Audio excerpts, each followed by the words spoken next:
Assalamualaikum warahmatullahi wabarakatuh. Kami dari kelompok 10 yang beranggotakan saya sendiri Bagas Nur Pambudi. Saya Niken. Saya Muhammad Febri Pratama.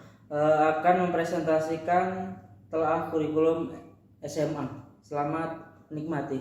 Baik, kemudian yang pertama yang saya sampaikan sendiri yaitu pada KD 3.8 kelas 12 biologi SMA.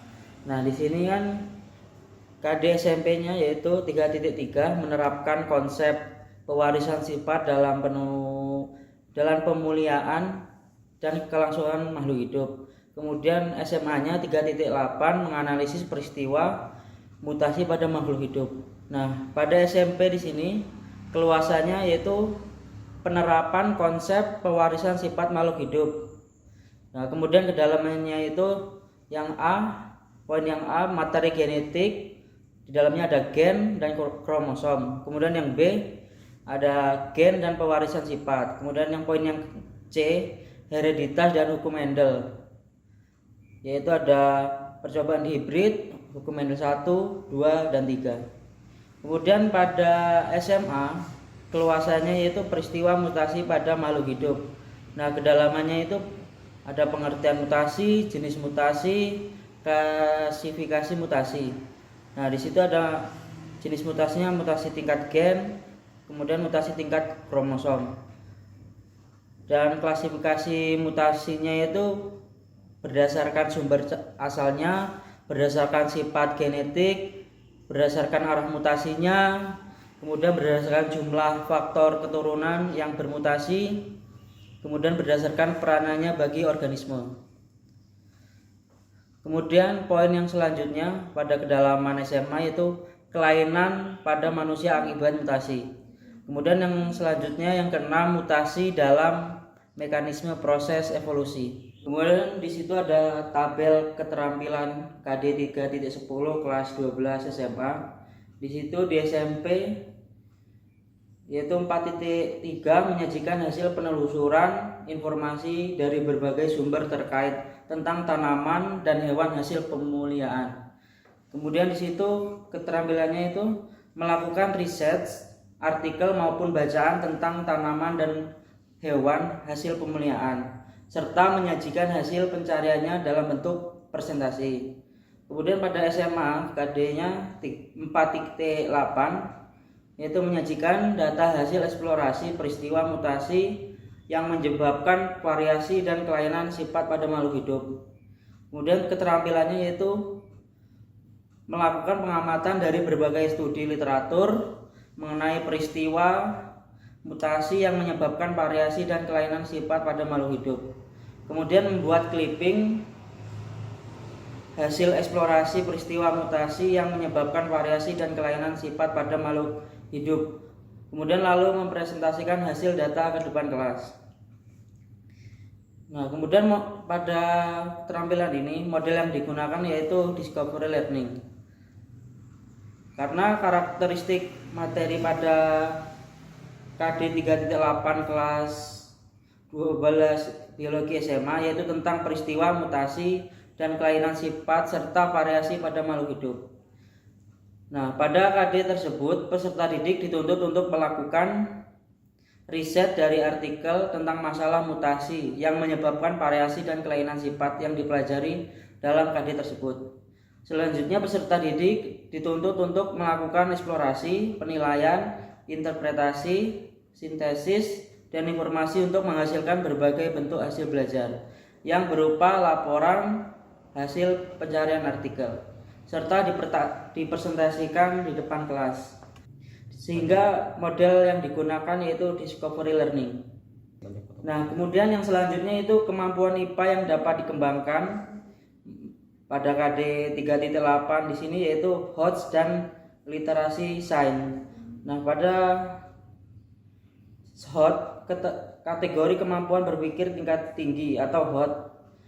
Nah, yaitu kemampuan untuk memecahkan masalah atau problem solving, kemampuan berpikir kritis, critical thinking, berpikir kreatif, dan kemampuan berargumen.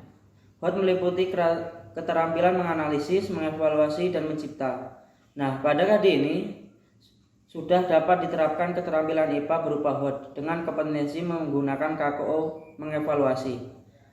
Kemudian kemampuan yang selanjutnya pada literasi sains. Nah, literasi sains merupakan kemampuan seorang dalam menggunakan pengetahuan ilmiah dan prosesnya. Tetapi ia tidak sekedar memahami alam semesta, tetapi juga ikut berpartisipasi dalam pengambilan keputusan dan menggunakannya. Ya baiklah, yang selanjutnya saya akan menjelaskan KD SMA 3.7. Jadi di KD SMA 3.7 ini ada di KD SMP-nya yaitu KD 3.3. KD-nya itu menerapkan konsep pewarisan sifat dalam pemuliaan dan kelangsungan makhluk hidup. Sama seperti KD sebelumnya yang sudah dijelaskan sama Bagas. Di KD SMP-nya itu keluasannya itu ada menerapkan konsep pewarisan sifat makhluk hidup, dan di kedalamannya itu ada materi genetik yang meliputi gen, kromosom, lalu gen dan pewarisan sifat, lalu hereditas dan hukum Mendel yang meliputi percobaan di hibrid, hukum Mendel 1, hukum Mendel 2, dan hukum Mendel 3. Lalu untuk keluasan dan kedalaman di KD 3.7 SMA-nya. Nah, 3.7 ini KD-nya itu menganalisis pola-pola hereditas pada manusia. Nah, ini memiliki keluasannya yaitu pola-pola hereditas pada manusia, dan kedalamannya itu variasi sifat pada manusia, pedigree atau peta silsilah, penentuan jenis kelamin atau determinasi seks pada manusia, golongan darah, kelainan dan penyakit genetik pada manusia. Nah, lalu yang selanjutnya itu keterampilannya. Keterampilannya itu KD 4. Di SMP tadi kan sudah dijelaskan juga sama Bagas tadi. Itu KD 3.4 SMP-nya itu isinya menyajikan hasil penelusuran informasi dari berbagai sumber tentang terkait tentang tanaman dan hewan hasil pemuliaan. Nah, jadi cara untuk menerapkan keterampilannya itu melakukan research artikel maupun bacaan tentang tanaman dan hewan hasil pemuliaan, serta menyajikan hasil pencariannya dalam bentuk presentasi. Nah, lalu untuk KD keterampilan yang SMA ada KD 4.7, yaitu isinya menyajikan data hasil studi kasus tentang pola-pola hereditas pada manusia dalam berbagai aspek kehidupan. Nah, keterampilannya yaitu melakukan analisis dari berbagai kasus pola-pola hereditas atau pola silsilah keluarga dan penyakit menurun, lalu menyajikan data dalam bentuk laporan dan mempresentasikannya di kelas.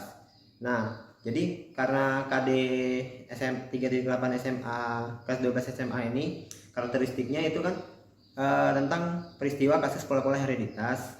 Nah, jadi pada KD tersebut itu peserta didik dituntut untuk mengembangkan dan menggali informasi tentang kasus pola-pola hereditas di kehidupan masyarakat yang dipelajari dalam materi KD tersebut. Maka dari itu, model yang cocok untuk pembelajaran KD ini yaitu inquiry learning. Nah, lalu yang selanjutnya untuk pengembangan kemampuan IPA yang dapat dikembangkan melalui pembelajaran materi ini itu ada HOTS. Jadi kategori kemampuan berpikir tingkat tinggi atau HOTS itu kemampuan untuk memecahkan masalah, kemampuan berpikir kritis, berpikir kreatif, dan kemampuan berargumen. Nah, jadi kan di KD tadi kan siswa itu dituntut untuk berpikir tingkat tinggi gitu. Jadi makanya kemampuan IPA yang dapat dikembangkan itu dari ya high order thinking skill atau HOTS. Oke, bismillahirrahmanirrahim. Di sini saya akan melanjutkan presentasi dari teman-teman saya yang sudah menjelaskan sebelumnya. Saya akan menjelaskan tentang analisis keluasan dan kedalaman pada kompetensi dasar kelas 11 sekolah menengah pertama semester genap. Bisa dilihat teman-teman, tadi kan sudah di-share filenya. Kompetensi dasarnya yang pertama adalah mengevaluasi bahaya penggunaan senyawa psikotropika dan dampaknya terhadap kesehatan diri, lingkungan, dan masyarakat. Kemudian 4.11 yakni melakukan kampanye narkoba di lingkungan sekolah dan masyarakat sekitar. Bisa dilihat pada jenjang SD itu tidak ditemukan KD yang sesuai. Kemudian pada jenjang SMP ini KD 3.6 yakni menjelaskan berbagai zat aditif dalam makanan dan minuman, kemudian zat adiktif dan dampaknya terhadap kesehatan. Kemudian 4.6 membuat karya tulis tentang dampak penyalahgunaan zat aditif dan zat adiktif bagi kesehatan. Bisa dilihat teman-teman, ada keluasan dan kedalaman. Keluasannya yakni yang pertama, zat aditif dalam makanan dan minuman. Kemudian mempunyai kedalaman yakni pengertian zat aditif, kemudian macam-macam zat aditif alami dalam makanan dan minuman, kemudian macam-macam zat aditif buatan dalam makanan dan minuman. Kemudian yang keluasan kedua yakni zat adiktif, mempunyai kedalaman. Yang pertama adalah pengertian zat adiktif, kemudian zat adiktif narkotika, kemudian zat adiktif psikotropika, dan zat adiktif bukan narkotika ataupun psikotropika. Maaf, agak susah mengucapkan. Kemudian keluasan yang ketiga adalah dampak zat aditif dan adiktif terhadap kesehatan. Mempunyai kedalaman seperti dampak zat aditif buatan dalam makanan dan minuman terhadap kesehatan, kemudian dampak zat adiktif terhadap kesehatan, kemudian pencegahan dan penanggulangan diri dari zat adiktif atau narkoba. Kemudian pada jenjang SMA kita bisa temukan yang mirip, yakni pada KD 3.11 yang berbunyi mengevaluasi bahaya penggunaan senyawa psikotropika dan dampaknya terhadap kesehatan diri, lingkungan, dan masyarakat. Kemudian 4.11 yakni melakukan kampanye narkoba di lingkungan sekolah dan masyarakat sekitar. Mempunyai keluasan yang pertama yakni bahaya penggunaan senyawa psikotropika dengan mempunyai kedalaman pengertian senyawa psikotropika, kemudian bahaya bahan atau zat psikotropika. Kemudian yang untuk keluasan kedua, dampak penggunaan senyawa psikotropika terhadap diri, lingkungan, dan masyarakat. Mempunyai kedalaman pertama yakni hubungan psikotropika dengan sistem regulasi, kemudian pengaruh berbagai bahan psikotropika dan fungsi sel saraf, kemudian hubungan kerusakan saraf akibat bahan psikotropika untuk masa depan siswa, lingkungan, dan masyarakat. Kemudian untuk keterampilannya, STK tadi tidak ditemukan KD yang mirip dengan SMP dan SMA. Kemudian pada SMP kelas 8 yakni 4.6 membuat karya tulis tentang dampak penyalahgunaan zat aditif dan zat adiktif bagi kesehatan. Ini mempunyai keterampilannya yakni 4.6.1 menyelidiki penyalahgunaan zat aditif dan zat adiktif yang ada di sekitar, kemudian membuat clipping tentang dampak penyalahgunaan zat aditif dan zat adiktif bagi kesehatan berdasarkan penyelidikan yang telah dilakukan. Kemudian pada SMA, yakni kelas 11, 4.11 melakukan kampanye narkoba di lingkungan sekolah dan masyarakat sekitar. Ini mempunyai keterampilan, yang pertama adalah 4.11.1. Ini mengemukakan gagasan dampak penyalahgunaan. Biarin aja dulu. Dan jangan nanti mulainya langsung di sini. Jadi keterampilannya ada 4.11.1 gitu. Jangan dimatiin. Enggak.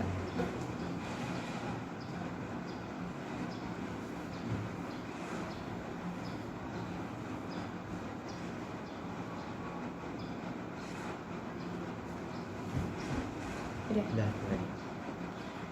Untuk jenjang SMA kelas 11, keterampilannya yakni 4.11 melakukan kampanye narkoba di lingkungan sekolah dan masyarakat sekitar. Ini mempunyai keterampilan 4.11.1 yakni mengemukakan gagasan dampak penyalahgunaan narkoba serta penggulangan narkoba. Kemudian 4.11.2 yakni membuat poster yang berisi kampanye anti narkoba di lingkungan sekolah ataupun masyarakat sekitar.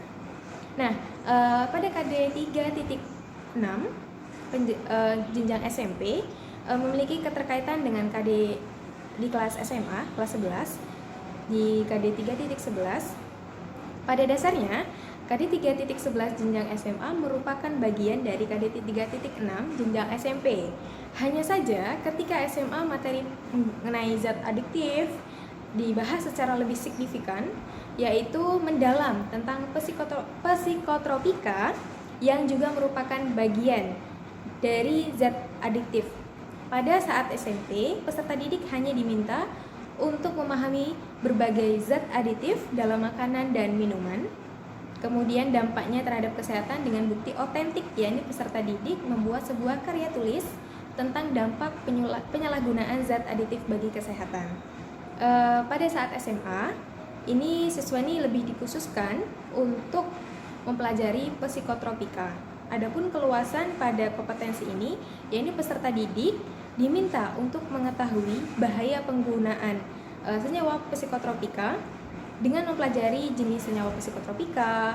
Kemudian setelah mempelajari, peserta didik dapat mengetahui bahaya penggunaan psikotropika dan mereka dapat mengetahui kiat-kiat untuk menghindari penyalahgunaan dari zat psikotropika.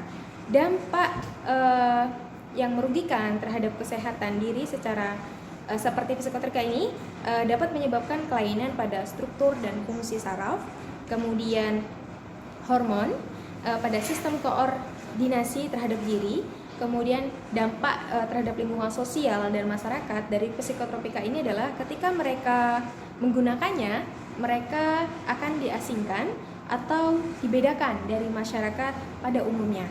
Kemudian menurut saya dari KD ini yang cocok adalah model discovery learning. Nih, jadi model ini digunakan pada pembelajaran kali ini adalah model discovery learning. Sebelumnya sudah saya sampaikannya. Jadi discovery learning itu adalah suatu model pembelajaran yang berpusat pada siswa, di mana siswa menemukan sendiri permasalahan dan cara mengatasinya. Discovery learning adalah memahami konsep, arti, dan hubungan melalui proses intuitif untuk akhirnya sampai kepada suatu kesimpulan. Ini menurut Budi Ningsih tahun 2005 halaman 43. Discovery ini terjadi bila individu terlibat terutama dalam penggunaan proses mentalnya untuk menemukan beberapa konsep dan prinsip. Ini menurut Malik tahun 2001 halaman 219. Kemudian menurut saya pada KD 3.11 ini menjelaskan tentang bahaya penggunaan senyawa psikotropika dan dampaknya terhadap kesehatan diri, lingkungan, dan masyarakat. Model pembelajaran yang saya gunakan kali ini adalah model discovery learning karena proses pembelajaran ini dirancang sedemikian rupa oleh pendidik sehingga siswa dapat menemukan konsep-konsep dan prinsip-prinsip melalui proses mentalnya sendiri. Dalam menemukan konsep, siswa ini melakukan observasi, klasifikasi, pengukuran, prediksi, penentuan, dan inferi.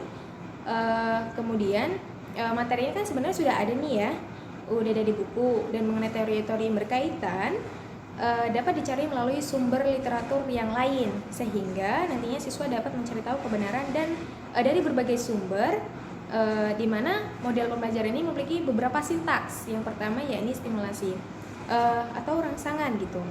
Di sini pendidik itu memberikan rangsangan atau peserta didik itu diberikan motivasi atau rangsangan untuk memusatkan perhatian pada topik materi bahaya penggunaan psikotropika dan dampaknya terhadap kesehatan diri, lingkungan, dan masyarakat. Kemudian sintaks yang kedua adalah problem statement atau identifikasi masalah. Di sini guru memberikan kesempatan kepada peserta didik untuk mengidentifikasi sebanyak mungkin mengenai pertanyaan yang berkaitan dengan gambar yang sudah disediakan melalui proses belajar mengajar gitu kan. Kemudian data collection, sintaks yang ketiga adalah pengumpulan data, di mana peserta didik mengumpulkan informasi yang relevan untuk menjawab pertanyaan yang telah diidentifikasi. Kemudian data processing, sintaks 4, pengolahan data. Ini peserta didik dalam kelompoknya berdiskusi mengolah data hasil pengamatan. Kemudian verifikasi atau pembuktian. Ini peserta didik mendiskusikan hasil pengamatannya dan memverifikasikan hasil pengamatannya dengan data-data atau teori yang ada pada buku sumber atau literatur yang lain.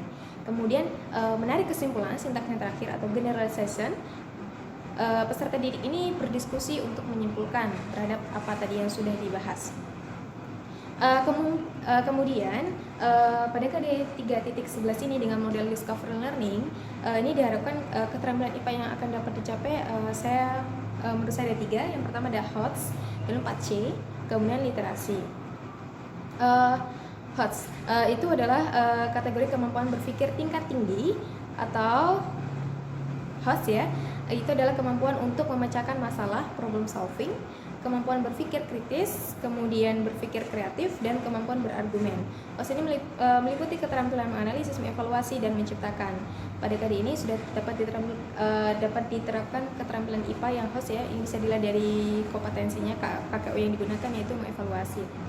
Kemudian ini bisa diterapkan pada soal pemecahan soal-soal ini diberikan. Kemudian 4C itu meliputi critical thinking, communication, collaboration, creativity. Creativity ini dapat dikembangkan melalui model yang digunakan dalam pembelajaran KD 3.11 ini. Critical thinking itu dapat terlihat pada saat peserta didik menalar, kemudian menganalisis, kemudian mengungkapkan dan menyelesaikan masalah. Communication dan collaboration itu dapat terlihat saat terjadi proses diskusi. Kemudian creativity itu dapat terlihat dari peserta didik menyelesaikan masalah atau membuat tugasnya gitu, bisa dilihat. Kemudian literasi adalah istilah umum yang merujuk kepada seperangkat kemampuan atau keterampilan individu dalam membaca, menulis, berbicara, menghitung, dan memecahkan masalah pada tingkat keahlian tertentu yang diperlukan dalam kehidupan sehari-hari, sehingga literasi tidak bisa dilepaskan dari kemampuan berbahasa. Lebih spesifiknya untuk HOTS, untuk melatih keterampilan berpikir tingkat tinggi ini pada siswa dengan kompetensi kognitifnya mengevaluasi, maka peserta didik dituntut untuk bisa mengevaluasi bahaya dan dampak terhadap penggunaan senyawa psikotropika terhadap diri, lingkungan, dan masyarakat ataupun lingkungan sekitar.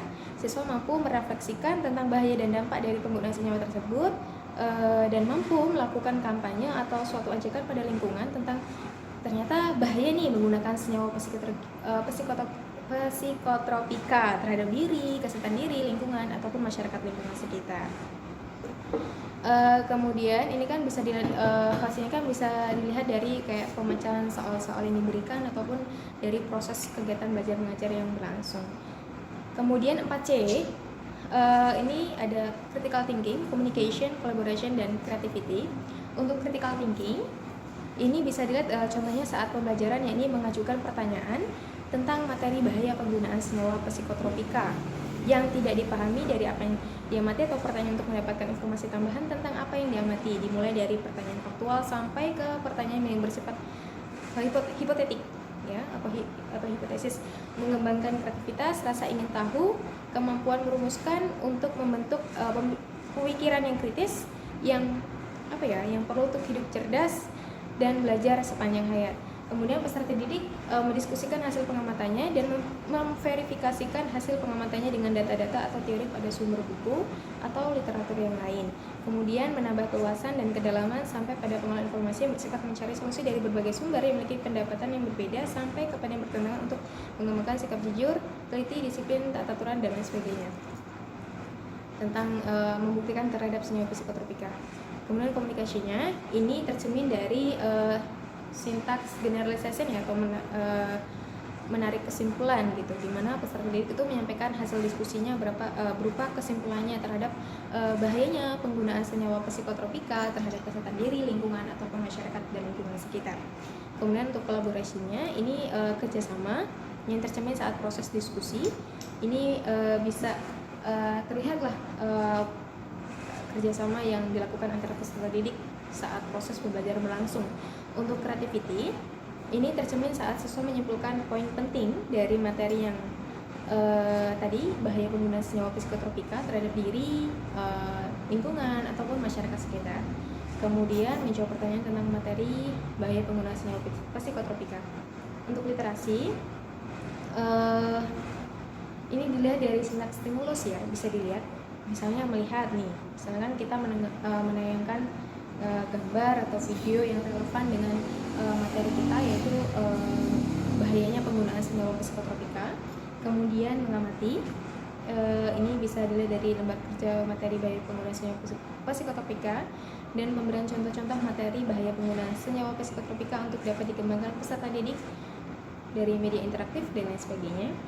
Kemudian membaca, Kegiatan literasi ini dilakukan di rumah dan di sekolah dengan membaca materi dari buku-buku, penunjang lain dari internet atau materi yang berhubungan dengan bahaya penggunaan senyawa psikotropika. Kemudian menulis, ini bisa dari peserta didik melakukan kegiatan resum terhadap bahaya penggunaan senyawa psikotropika. Mendengar, pemberian materi bahaya penggunaan senyawa psikotropika dan menyimak. Jadi peserta didik ini menyimak. Cukup sekian penjelasan yang saya sampaikan. Apabila terdapat kesalahan, langsung yang paling pertama, yang bersama Bagas saja, nanti yang jelasin. Kita Enggak, bikin sama Bagas aja. Yang pertama, baca yang ininya aja, baca yang KD-nya aja, yang di tabel aja, nanti sisanya nanti Bagas yang bacain. Oke, selanjutnya saya akan menjelaskan KD selanjutnya, yakni bisa dilihat teman-teman dari file yang sudah di-share. Untuk KD 3.7 kelas 9 semester genap SMP dan KD 3.10 kelas 12 semester genap. Ini SD tidak ditemukan yang sama atau yang berkaitan dengan SMP, jenjang SMP ataupun jenjang SMA. Untuk jenjang SMP itu 3.7, yakni menerapkan konsep bioteknologi dan peranannya dalam kehidupan manusia. Kemudian memiliki keluasan dan kedalaman. Keluasannya ada beberapa, ada 2 macam. Yang pertama adalah penerapan konsep bioteknologi. Kemudian yang kedua adalah peranan bioteknologi dalam kehidupan manusia.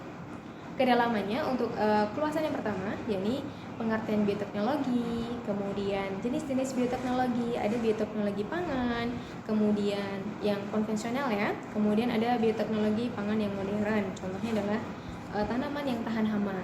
Kemudian untuk yang kedalaman kedua, sesuai dengan keluasan yang kedua, yakni tentang peranan dalam kehidupannya, yaitu ada dampak positif, kemudian dampak negatif, seperti yang sudah teman-teman dapatkan di share file sebelumnya. Kemudian untuk jenjang SMA yakni 3.10 menganalisis prinsip-prinsip bioteknologi dan penerapannya sebagai upaya peningkatan kesejahteraan manusia. Jadi ini ada keluasan yang pertama adalah prinsip-prinsip bioteknologi, terus yang kedua penerapan bioteknologi sebagai upaya peningkatan kesejahteraan manusia. Untuk kedalamannya yang sesuai dengan keluasan yang pertama, yakni 1 agen biologis ya, mikroorganisme, enzim, sel tumbuhan, dan sel hewan. Kemudian pendayagunaan secara teknologi dan industrial, produk dan jasa yang diperoleh. Kemudian untuk kedalaman yang kedua, penerapan bioteknologi dalam bidang pangan, seperti dalam bidang konvensional itu seperti tempe, yogurt, tape, dan lain sebagainya. Kalau modern itu wine dan sake. Kemudian bidang kesehatan itu di konvensional itu seperti pembuatan obat-obat antibiotik. Kalau di bidang modern itu contohnya adalah vaksin. Kemudian bidang peternakan itu konvensional adalah misalnya pembuatan biogas yang dihasilkan melalui fermentasi kotoran ternak dan bahan organik lainnya. Kalau secara modern contohnya adalah pembuatan hormon BST atau bovine somatotropin, yaitu hormon pertumbuhan hewan. Kemudian bidang pertanian, ada bidang lingkungan, kemudian selanjutnya adalah bidang industri. Untuk keterampilannya, tadi kan sudah disampaikan bahwa untuk jenjang SD tidak ditemukan KD yang berkaitan atau yang sesuai dengan jenjang SMP ataupun jenjang SMA. Yang ada hanyalah jenjang SMP berkaitan atau senada dengan KD di jenjang SMA. Untuk keterampilan di SMP 4.7 membuat salah satu produk bioteknologi konvensional yang ada di lingkungan sekolah. Ini misalnya dia melakukan percobaan pembuatan produk bioteknologi konvensional, misalnya membuat tape singkong. Itu kan salah satu contoh dari fermentasi secara konvensional bioteknologi ya. Kemudian SMA ini adalah menyajikan 4.10 menyajikan laporan hasil percobaan penerapan prinsip-prinsip bioteknologi konvensional berdasarkan scientific methods. Nah, ini melakukan percobaan penerapan prinsip-prinsip bioteknologi secara konvensional, misalnya percobaan pembuatan tempe dan tape, serta menyajikan dalam bentuk laporan. Jadi kalau di SMP tuh dia nggak buat laporan, tapi kalau di SMA itu selain membuat, mereka juga mengkomunikasikannya dalam bentuk laporan. Selanjutnya akan dijelaskan oleh saudara Bagas. Kemudian model yang digunakan itu project based learning. Nah, karena karakteristik KD 3.10 biologi kelas 12 ini yaitu tentang penerapan bioteknologi dengan peranan serta penerapan dalam kehidupan sehari-hari dalam masyarakat.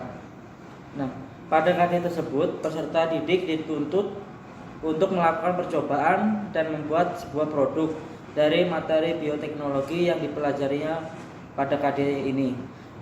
Nah, kemudian selanjutnya peserta didik dituntut untuk melakukan eksplorasi, penelitian, penilaian, interpretasi, sintesis, dan informasi untuk menghasilkan berbagai bentuk hasil belajar yang berupa media, proyek, hasil percobaan dalam bentuk laporan hasil percobaan.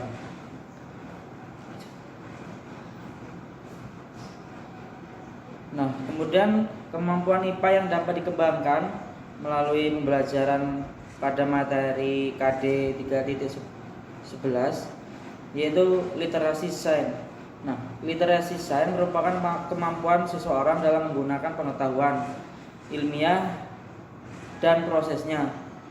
Tetapi ia tidak sekedar memahami alam semesta, tetapi juga ikut berpartisipasi dalam pengambilan keputusan dan menggunakannya. Nah, di sini literasi sains ada beberapa urutan, yaitu tahap kontak, tahap curiosity, tahap elaborasi, kemudian tahap pengambilan keputusan, kemudian tahap nexus, dan tahap penilaian. Baik, demikianlah tadi presentasi dari kelompok kami. Apabila ada yang ingin ditanyakan, kami persilahkan. Tutup. Langsung aja, nggak usah gitu ya. Langsung aja. Nggak usah bubar langsung. Baik, demikianlah tadi presentasi dari kelompok kami. Kurang dan lebihnya kami mohon maaf. Kami akhiri. Wassalamualaikum warahmatullahi wabarakatuh.